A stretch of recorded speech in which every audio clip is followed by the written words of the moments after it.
Como mencionaba, pues cada acción que va llevando en esta cadena trófica va generando un gasto de energía y este gasto de energía va a generar calor. Eso debido a para producir más energía o elementos biogénicos que están relacionados la cadena trófica con los ciclos biogénicos. Se nos menciona que en cada nivel alimentario se produce una transformación energética que implica desprendimiento de energía no recuperable. Aquí es lo importante. Al desprender la energía no vamos a recuperarla en forma de calor. La primera pérdida es en la fotosíntesis y a medida que se avanza en la realización trófica, la transferencia de energía va decreciendo. ¿Qué viene a decir eso? A que a mayor desprendimiento de energía en forma de calor que no vamos a recuperar, menor cantidad de energía vamos a tener. Pero aún así se va a ir generando energía con los alimentos y los vamos a obtener de ahí.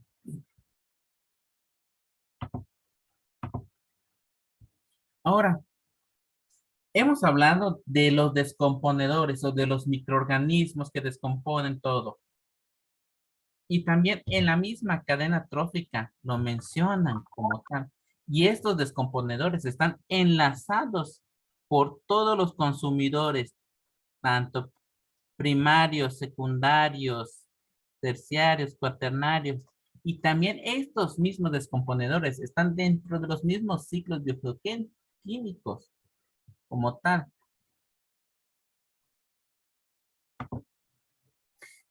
Pero nos dicen que son pequeños elementos que no los podemos ver. Y sí, chicos. Los principales o los dos tipos fundamentales de descomponer son los saprozoos y los saprofitos. Apréndanse muy bien esos nombres. Los saprozoos y los saprófitos. Los primeros son animales que se alimentan de carroña, de materia corrompida, de restos y excreciones de animales y vegetales. Un ejemplo, las moscas. También están los gusanos, los bichitos, como tal. Y los saprófitos, que son los más pequeñitos, que son bacterias y hongos. Aquí no entran los virus, chicos. Los virus no entran dentro de estos descomponedores como tales. Y estos obtienen la materia orgánica de los cadáveres y de los restos orgánicos. Cuando hablamos de restos orgánicos, de la materia fecal, de las plantas muertas, de las plantas y animales muertos, de aguas estancadas también. Y cuando hablamos también de estos descomponedores, también tenemos que hablar sobre la productividad. Pero ¿qué productividad va a haber o qué es la productividad dentro de esta cadena trófica, los ciclos bioquímicos? La energía que se requiere para realizar las actividades provienen de los alimentos, los vegetales, como tal. Pero estos vegetales producen y son los únicos capaces de producir su propia energía mediante el uso de la energía solar, mediante la fotosíntesis, y lo convierten en alimento para ellos. Si la energía en un nivel trófico no es suficiente, el nivel trófico posterior morirá. ¿Y qué quiere decir esto? Va a haber un desequilibrio en todo el ambiente.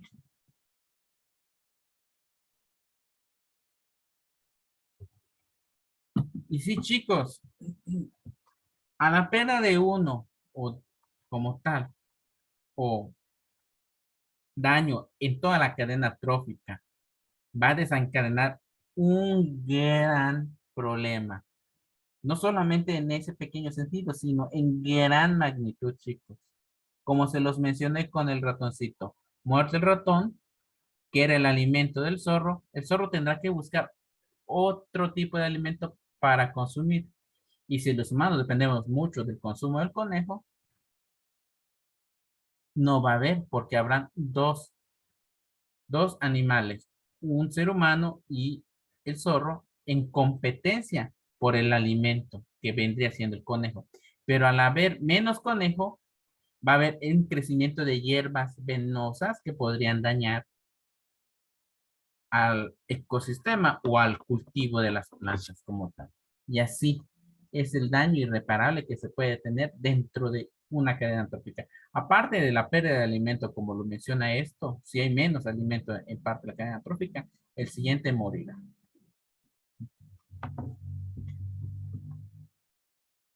Por eso se ha mencionado que la energía disponible en un ecosistema determina la cantidad de organismos que pueden habitar en él, llamada capacidad de carga.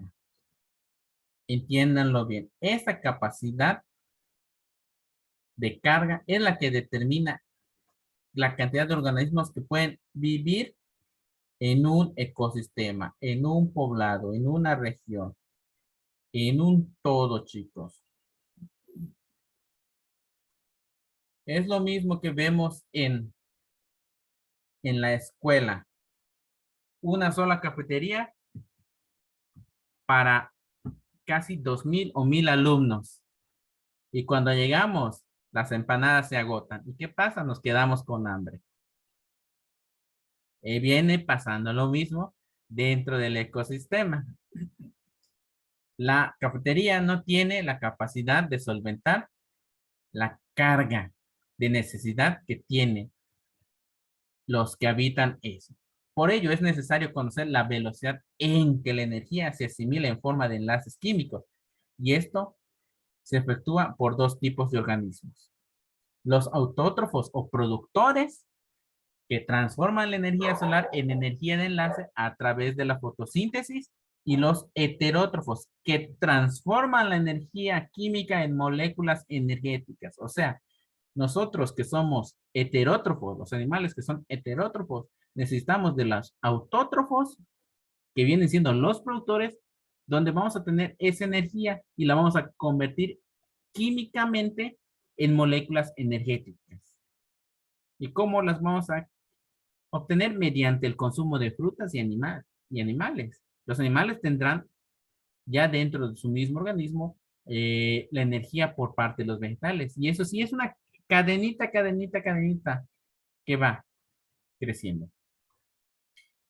Tasa de energía del sol que se transforma por los productores en energía de enlace se le conoce como productividad primaria. Eso, a la tasa de energía del sol que es transformada por las plantas en energía de enlace se llama productividad primaria. Chicos, es importante eso. La productividad primaria, ¿qué es? La tasa de energía que es transformada por los productores en energía de enlace.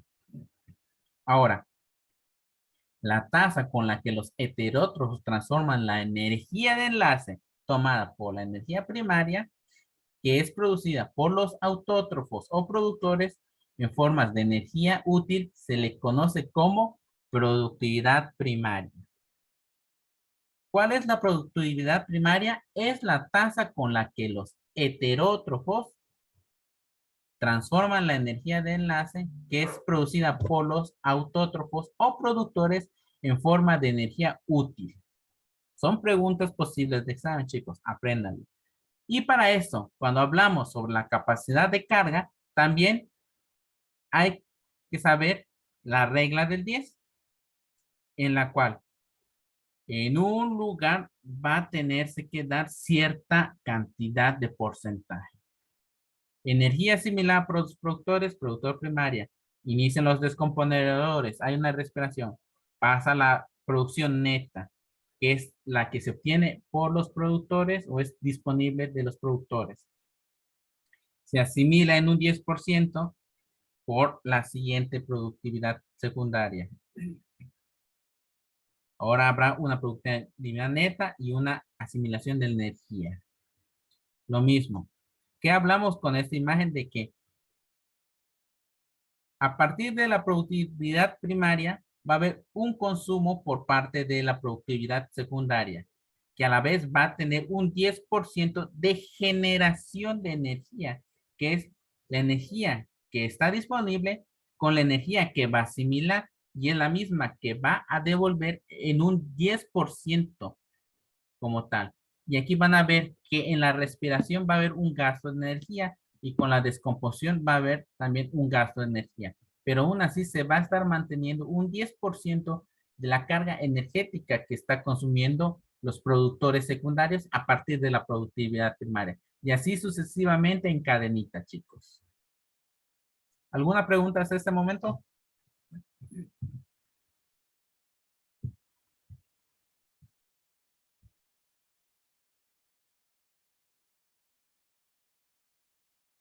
¿Preguntas, dudas?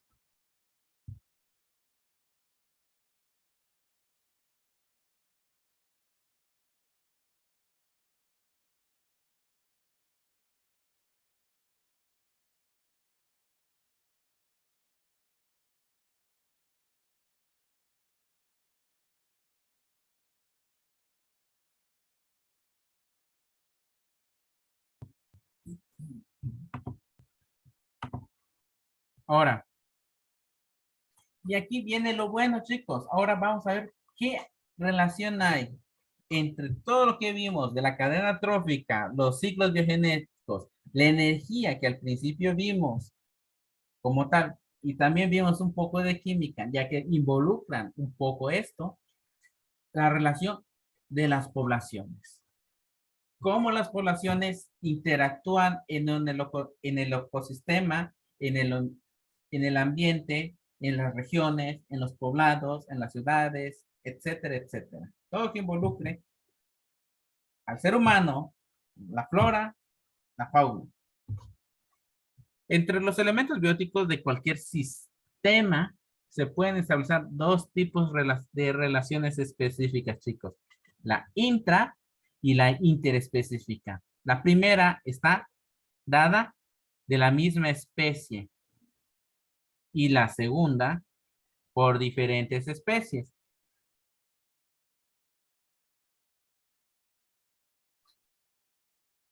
Cuando hablamos sobre una intraespecífica, chicos, ¿ustedes qué se imaginan?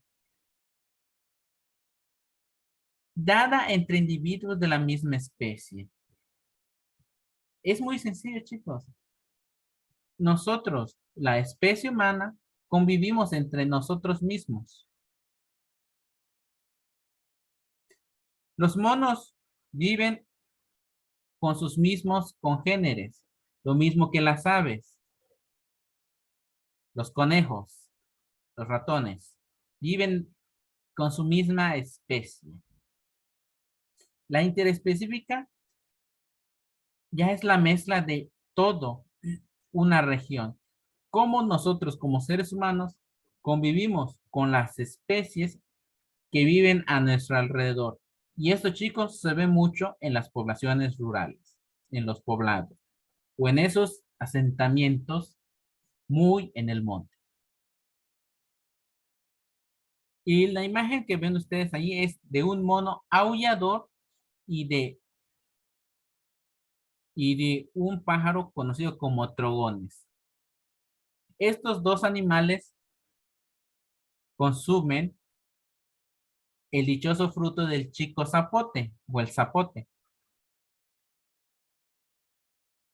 Estos animales son originarios de aquí de México y del sur sobre todo, pero también hay que ponerle otro factor o otro individuo a este trío, ahora que se va a convertir en cuarteto, es al ser humano, ya sea ustedes, yo, la abuelita, el vecino, todos.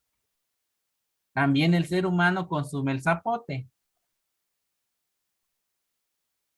¿Y qué relación tienen? Mucha relación. En ese sentido, tanto nosotros como el trogones, como el mono aullador, mantenemos una relación interespecífica luchando por comer el zapote. Nosotros podemos tener en nuestra casa, en nuestro patio, de nuestro querido llamado pueblito por ahí, o en la casita de abuela, tenemos nuestra mata de zapote. Pero llegó la temporada de trogones y ahí van los pájaros a mordisquear nuestros queridos zapotes y queremos agarrar uno y ya se lo comieron. Pero en eso viene el dichoso mono aullador, ahuyenta a los trogones un ratito y empieza a comer los zapotes. Y ahí tenemos una lucha entre la comida. Y esto nada más es una, un ejemplo entre tres especies. Ahora imagínense otras especies como tal. Y no solo con el consumo del zapote, podemos hablar sobre el consumo de calabaza, naranja, ciruela, guaya. Y interespecíficamente, si lo hablamos con seres humanos, al consumir animales, gallinas, patos, todo en una comunidad que tiene este de 10 gallinas y son 10 familias, las 10 familias van a estar compitiendo por ganar más gallinas o patos para poder consumirlo o alimentar a su familia. Por eso, se nos menciona, en una región selvática del país, la comunidad se alimenta de frutos de chico zapote. Ancla zapapaya, que también sirve de alimento para la población de monos aulladores, Aulota payata, y trogones, trogón mexicanos. Estas especies mantienen su relación o una relación interespecífica por la lucha de ese suculento zapote. Pero también difieren cada uno. Uno, por sus aspectos reproductivos. No va a haber una competencia entre mi especie y su especie por de enamoramiento. O sea, no vamos a luchar por la especie hembra del mono violador, ni el mono violador va a luchar por la especie femenina del ser humano, ni lo mismo del mono violador con el trogones. Ahí no. Nosotros no vamos a competir. Ellos van a competir con sus mismos congéneres, con su misma especie. En relaciones interespecíficas, diversas formas de interacción. Las especies pueden resultar afectadas, beneficiadas o permanecer indiferentes. ¿Y esto cómo, chicos? De formas de interacción van a ser muy inespecíficas. Una, porque el trogones va a comerse al zapote, va a liberar las semillas, otra especie de pájaro la va a agarrar y la transporta unos 10 metros más en mi terreno y lo va a dejar caer. Esa planta va a germinar, esa semilla va a germinar y va a crearme otra planta de zapotes. Es el beneficio que voy a tener como ser humano. El mono violador consumirá el zapote, va a tener dentro de su organismo las semillas, las va a digerir, va a excretar las semillas en una región alejada y en la selva va a tener una semilla. Esa semilla va a germinar y va a obtenerse otra mata de chico zapote. Y si se unen tanto el aullador como el trogones y dispersan semillas por doquier, esto va a ayudar a que existan más plantas de chico zapote. Y acuérdense, chicos, en nuestra región sureña, el uso del chico zapote en la antigüedad generaba ganancias. ¿Por qué? Por la expropiación de la resina en la cual se obtenía el chicle. Y ese es una de las relaciones interespecíficas beneficiosas que puede tener la especie humana de las otras especies. Y nosotros mismos, las especies humanas, también vamos a beneficiar a las especies animales de nuestra región. Una, dándoles y proporcionándoles alimentos como mediante el cultivo de plantas, frutas, etcétera, etcétera. O aves de corral que van a generar la atracción de ciertos carnívoros que van a tener a su alcance alimentos. Va a haber una ayuda mutua, pero algo incómoda en algunos aspectos. ¿Correcto? ¿Alguna pregunta?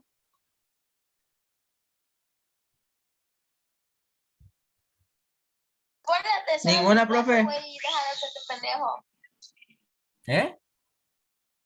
Ninguna, profe. Ninguna. Escuché a una señorita hablando por allá. No, no sé qué tenía, qué preguntó. Es mi hermana, profe. Está hablando con su hijo. Ah, bueno, vamos a continuar. Y ahora, ya hablamos sobre las relaciones, pero más allá de las relaciones que hay específicas e inespecíficas, intra o extraespecíficas, también hay un cuadro de relaciones. En sus libros, chicos, van a encontrar al final este cuadro, en la cual les van a venir las relaciones como el amensalismo, antagonismo, comensalismo, competencia, depredación, dispersión, facilitación, relación herbívora, mutualismo y parasitismo. Y esto, ¿cómo es la relación que va a haber de una especie a otra y el beneficio que va a tener o no la especie? En ese sentido, el parasitismo se debe a una relación de una especie que va a ser la única beneficiosa a partir de su huésped. Y esto lo podemos ver en el sentido, en el área de la salud, con los parásitos, los gusanos, las amibas y todo. Van a vivir dentro de nuestro organismo, se van a alimentar, pero nosotros no vamos a tener una bonita relación con ellos. Nos van a generar un cambio a nosotros en seres humanos, pero en otras especies van a haber otras relaciones parasitarias que van a ayudar. Un ejemplo, una de las especies queda afectada por otra que se ve favorecida en la relación. En ese sentido, en el ejemplo que nos dan, es la orquídea extrae su alimento de las plantas que parasitan sin dar nada a cambio. Lo mismo sucede con los parásitos intestinales, con nuestras dichosas amigas o amibas. Se alimentan de nosotros, pero nos perjudican al fin y al cabo. La única que podría beneficiar es la dichosa solitaria, que la podemos ahí tener a nuestra querida amiga y no nos vamos a sentir solas. Pero también la dichosa solitaria, algo beneficioso, que en los años 40 se consumía una píldora con un huevecillo de ese parásito, era que era utilizado por sociedades de la alta sociedad para poder bajar de peso. Es la única relación buena que se mencionaba antes, pero aún así es un parásito y a la larga daña al organismo. O la depredación, esta se alimente totalmente de otra, como el ejemplo del coyote y el conejo. El mutualismo, ambas mejoran su relación, o sea, una se ayuda a la otra. El amensalismo, asociación que es perjudicial para una especie y neutra para la otra. O el antagonismo, ambas especies se perjudican. Y en ese sentido, chicos, esto es muy importante que comprendan. A grandes rasgos, hablé sobre la relación entre poblaciones, la intraespecífica y la interespecífica, cómo está la relación entre, ya sea nuestra misma sociedad, entre nuestros mismos congéneres o seres humanos, o la relación que nosotros tenemos con la naturaleza y con los animales en nuestro alrededor. Y aquí ya es más específico la relación de cada uno como tal.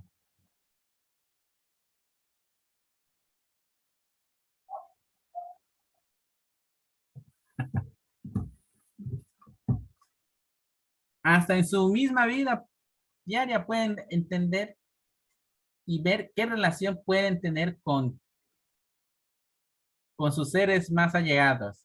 Si es una relación de amensalismo, parasitismo, mutualismo o dispersión o depredación. ¿De acuerdo, chicos? Este recuadro me gustaría que lo aprendan. Podrían venir ejemplos en su próximo examen. ¿De acuerdo?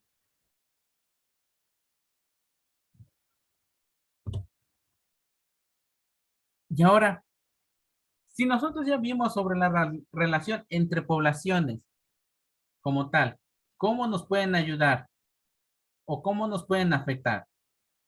Los factores de los factores biogénicos o los ciclos biogénicos como tal y la relación de la cadena triófica como tal. Ahora tenemos que ver los factores abióticos de la vida.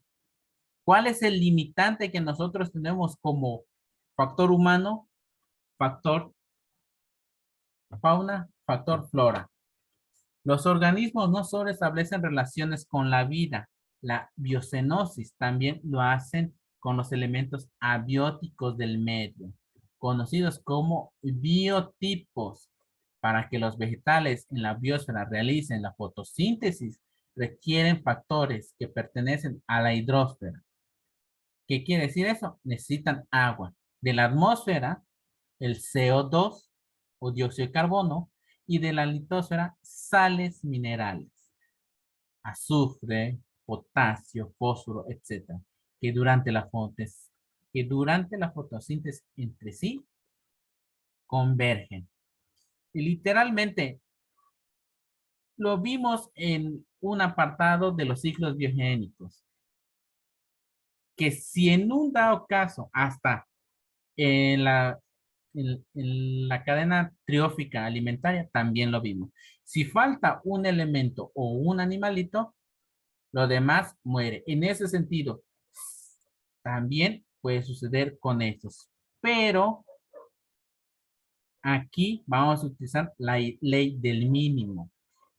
Y ustedes observen esta imagen de este balde. Y ustedes van a ver y observar que en ese balde van a ver maderitas de color y va a haber letras. Y esas letras que dicen luz, boro, zinc. La imagen está en portugués, chicos. Se los estoy traduciendo. Es la luz, el boro, zinc, hierro o fierro, el agua, el cobre, el gas carbónico, el nitrógeno, el fosfato, calcio, xenón y el magnesio. Pero ustedes van a ver el potasio. Y vean cómo la partecita del potasio está desbordando. Y en medio, ¿qué dice? Producción máxima de planta. O sea, producción máxima de la planta. O sea que esta planta, como tal, va a tener una producción máxima. Y esta producción máxima va a depender de la cantidad de potasio. Si el potasio es mínimo, la producción va a ser mínima. Pero si el potasio está medio, nada más va a tener una producción medio que va a ser su producción máxima de la planta que va a producir. ¿Y qué va a pasar? Esta producción va a afectar a los demás productos o a los demás elementos biogénicos o elementos químicos que ven ahí. El calcio va a tener la misma producción que el potasio. Pero yo veo que en algunos aspectos del balde están más altos, sí, porque son las producciones que deberían tener, pero al haber un potasio que me está limitando la producción, no va a llegar una producción buena y nada más vamos a tener una producción máxima que vamos a tener debido a la cantidad de potasio que tengamos. En 1840, Justus Liebig, que es un químico alemán, describió lo que sucede cuando alguno de los factores que se requieren para la fotosíntesis es deficiente. Advirtió que el desarrollo de una planta se ve limitado por el mineral esencial relativamente más escaso y no por los elementos que requieren mayor cantidad. En ese sentido, luz tenemos, zinc, fierro, agua lo vamos a tener, pero vamos a estar limitados en la producción de potasio. Así sencillamente. Y en 1909, Mr. Leach explicó que el rendimiento de los cultivos está influenciado por todos los factores limitantes y que la influencia individual es proporcional al grado de limitación de cada elemento.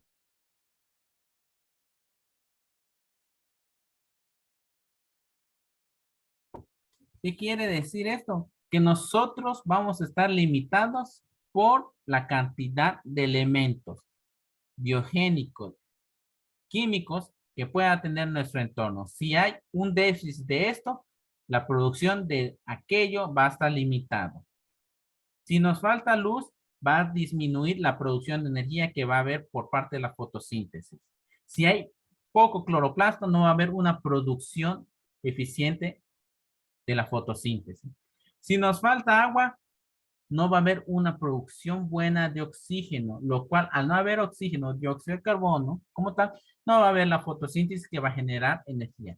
Y al no haber una fotosíntesis que genere energía a las plantas, no va a haber alimentos. Y estos alimentos van a estar disminuidos y al haber una disminución, va a haber una escasez de alimentos, ya sea por parte de los animales que dependen de que estos, por ser la cadena secundaria, van a morir, que va a afectar a la cadena terciaria, que son otros animales carnívoros. Y lo mismo sucede con el hombre. Y así, chicos, si falta un elemento, aunque sea un elemento o parte dentro de la cadena trófica, ciclo biogénico o una relación entre las poblaciones, va a haber un descontrol en la naturaleza. ¿Quedó entendido? ¿Alguna pregunta?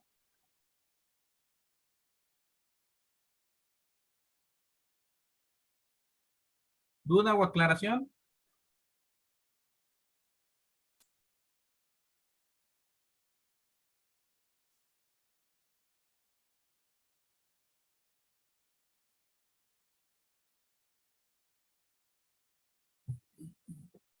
¿No hay, chicos? Bueno, y aquí hay que entender lo de los factores limitantes.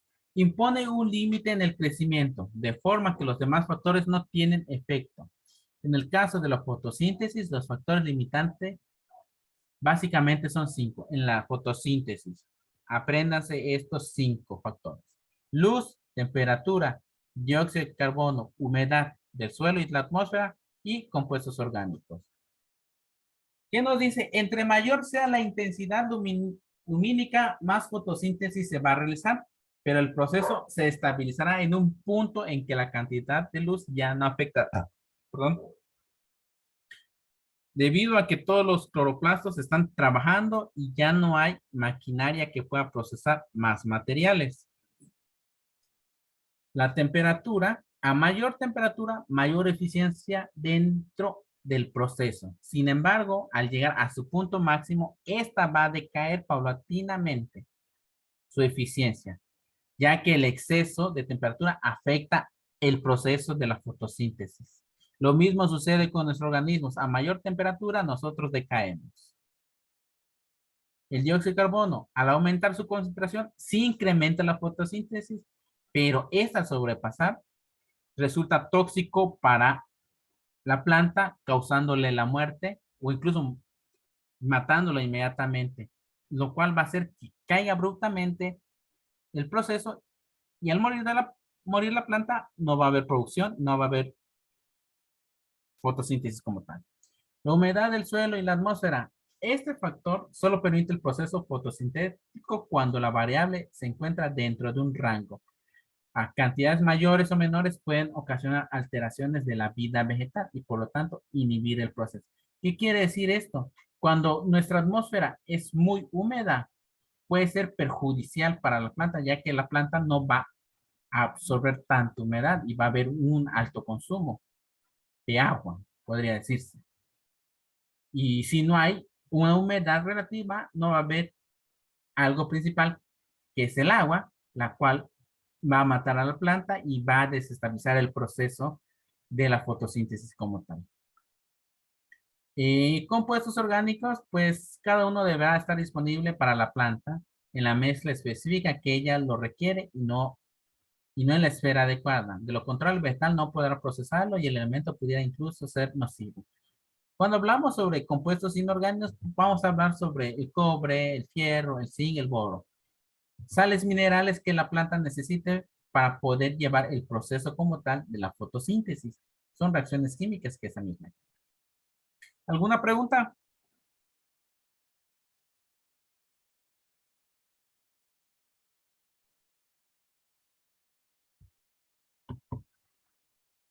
Y van a ver en estas siguientes gráficas cómo la luz puede llegar a un estado trascendente y mantenerse en el mismo rango. La temperatura con respecto al tiempo puede variar. Y la luz lo podemos ver literalmente en nuestra vida diaria. Cuando iniciamos el día vamos a ver que va avanzando y hasta llega un punto en que va a estar estable, estable, estable y va a llegar a caer de nuevo. La temperatura en todas las distintas regiones varía. Puede ser desde un clima cálido, trópico, húmedo o hasta un clima helado. El dióxido de carbono también se ve alterado porque hay más o menos consumo de acuerdo a la temporalidad del día. En el día puede haber mayor cantidad de dióxido de carbono. ¿Y eso por qué? Por la emisión de gases de todos los autos y industrias como tal. Y eso también puede referirse al tiempo. ¿Por qué disminuye esta cantidad? Debido a que en el día hay más producción, porque nosotros respiramos, se emiten gases de los automóviles y de las industrias, pero al anochecer se cierran las fábricas, disminución de gases de automóviles y la respiración disminuye y se establece. Por eso cae también el dióxido de carbono. Y la concentración de sales minerales, pues eso depende también de las concentraciones que haya. Tanto puede haber en un mes una gran concentración de dióxido de carbono o en ese sentido potasio y después se reutiliza y nos queda cierta cantidad, la cual ahí se va a estancar, como lo vimos como en la ley del mínimo. Si se observan bien los factores limitantes, no solo se hacen referencia a cantidades mínimas, también los excesos pueden restringir la vida. Todo organismo tiene un mínimo y un máximo ecológico, y el rango de concentraciones situadas en esos extremos representan los límites de tolerancia. Fuera de ellos, el organismo muere y por consecuencia se alteran los ciclos.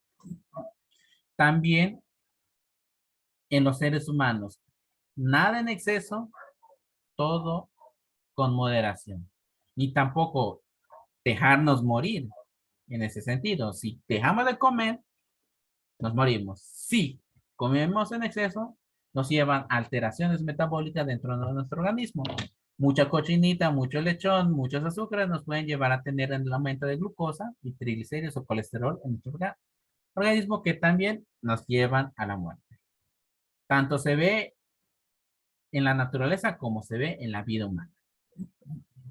En 1913, Shelford señaló que la cantidad y la calidad de uno o diversos factores limitantes determinará la presencia y el estado de salud de un organismo. A esta afirmación se le conoce como ley de Shelford. O la ley de Shelford señala que la cantidad y calidad de uno o diversos factores limitantes determinará la presencia y el estado de salud de un organismo. Es aplicable para los seres humanos, la naturaleza y los animales. ¿Entendido, chicos? ¿Alguna pregunta?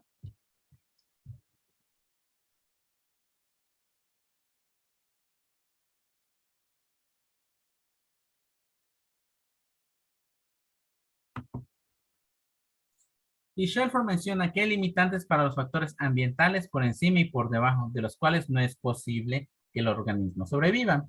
En todos los organismos, los factores limitantes son la luz, la temperatura, el dióxido de carbono, la humedad y el pH y alimentos. Los rangos de variación son específicos para cada grupo y son ellos los que condicionan las capacidades de adaptación, resiliencia, absorción y crecimiento. Estos son puntos muy esenciales. La innovación tecnológica ignora todos los factores limitantes como las interdependencias entre la atmósfera, la hidrosfera, la biosfera y la litosfera. La hidrosfera, el cielo, la biosfera, la tierra y la litosfera, el agua. Uno de los ejemplos más comunes es el DDT, el diclorufenil dicloretano, que en 1984 Paul Hermann recibió el premio Nobel de Fisiología por descubrir que este compuesto era muy tóxico para los insectos y nada tóxico para las plantas. Y ahorita les diré por